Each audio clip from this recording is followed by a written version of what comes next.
चल चल माझ्यासोबत. बोल ना काहीतरी. देवा, काय झालं?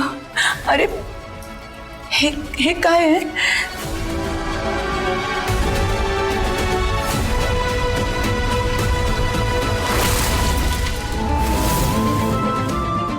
प्रिय देवांश, तुम्हाला हे पत्र मिळेल तेव्हा मी लांब निघून गेलेली असेल. मला माफ करा, मला तुमच्यापासून लांब जावं लागतंय. पण माझ्याकडे दुसरा काही पर्यायच उरला नव्हता. माझ्यामुळे तुम्हाला तुमचं घर, तुमच्या माणसांना सोडावं लागलं. माझ्यासाठी तुम्ही मिळेल ती नोकरी केली.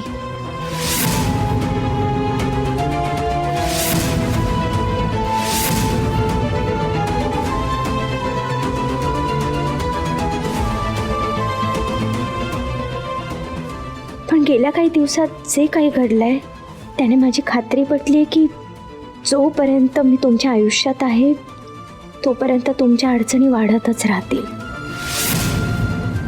माझ्यामुळे तुम्हाला फक्त दुःख आणि अपमान सहन करावा लागतोय.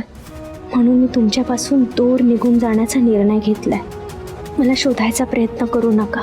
आता तुम्ही तुमच्या घरी परत जा आणि स्वतःचं आयुष्य जगायला सुरुवात करा. मी हे सगळं तुमच्यावरच्या प्रेमासाठीच करते. जमलं तर मला माफ करा. तुमची सई. काय झालं जानकी? कोणाचं पत्र आहे ते? सईने लिहिलंय का पत्र? अगं काय झालं? बोल की काहीतरी.